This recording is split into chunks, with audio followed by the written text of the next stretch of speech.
بسم اللہ الرحمن الرحیم۔ قال امام الجواد علیہ الصلاۃ والسلام المؤمن یحتاج الی ثلاث خصال۔ محترم ناظرین، آپ کی خدمت میں امام جواد علیہ الصلاۃ والسلام کا ایک نورانی کلمہ پیش خدمت ہے۔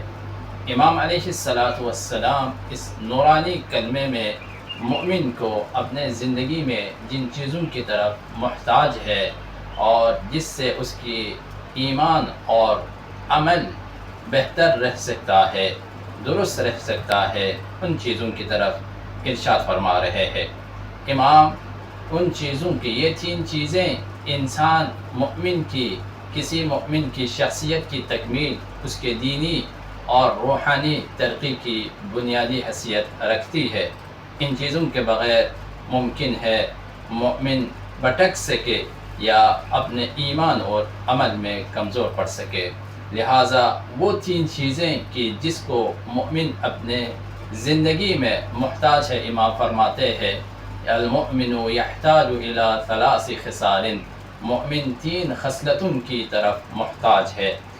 سب سے پہلی خصلت امام فرماتے ہیں التوفیق من اللہ تعالی، مؤمن کی کاموں میں خداوند عالم کی توفیق شامل حال ہو۔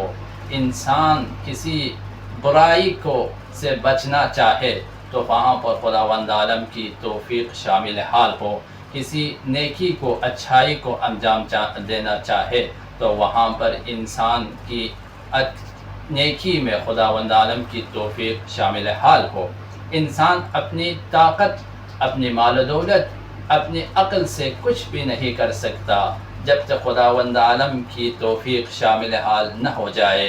انسان کے پاس مال و دولت ہوتا ہے، انسان کے پاس طاقت ہوتی ہے، لیکن انسان کسی کار خیر کو انجام نہیں دے سکتا۔ کسی مال و دولت ہونے کے باوجود کسی صدقہ اور خیرات نہیں دے سکتا۔ انسان کے بدن تندرست، طاقتور ہونے کے باوجود کسی عبادت کو انجام نہیں دے سکتا جب تک خداوند عالم کی توفیق شامل حال نہ ہو جائے۔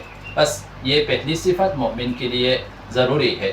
دوسری صفت وواعظ من نفسہ، مومن کے نفس کی طرف سے کوئی نصیحت کرنے والا ہو، یعنی مومن اپنے نفس کو، اپنے آپ کو اچھائی کا حکم دے دے اور برائی سے روکے۔ مومن کے اندر ایک ایسا ضمیر ہو، مومن کے نفوس میں سے ایک نفس امارہ ہے کہ جو انسان کو برائی کی طرف لے جاتا ہے۔ اس کے مقابلے میں ایک نفس لوامہ ہے کہ جو انسان کو برائیوں سے روکتا ہے، انسان کو برائیوں کی عواقب سے آگاہ کرتا ہے۔ انسان اپنے اندر نفس لوامہ کو، جو انسان کو برائیوں سے روکتا ہے، اس نفس کو اپنے اندر پرورش کروائے، اپنے اندر تربیت کرے نفس لوامہ کی، تاکہ انسان اپنی نفس کو برائیوں سے روکے اور نیکیوں کی طرف لے جائے۔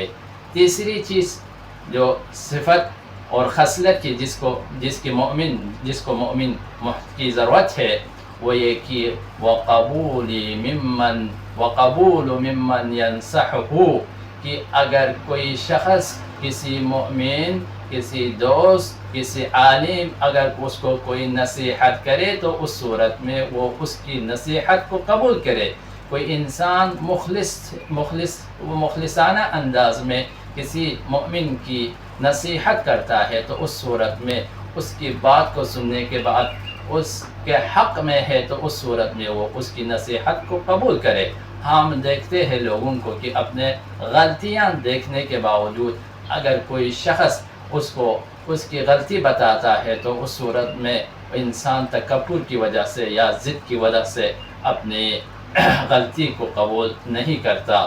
بس یعنی نصیحت قبول کرنا انسان کی ہدایت، اس کی رشد کی علامت ہے۔ نصیحت کو رد کرنا، قبول نہ کرنا اس کی ہلاکت کا سبب بنتی ہے۔ بس یہ تین چیزیں مومن کی زندگی کے لیے ضروری ہے۔ امام علیہ الصلاۃ والسلام نے مومن کی زندگی کے لیے ان 3 چیزوں کو ضرور قرار دیا ہے۔ وآخر دعوانا ان الحمد للہ رب العالمین۔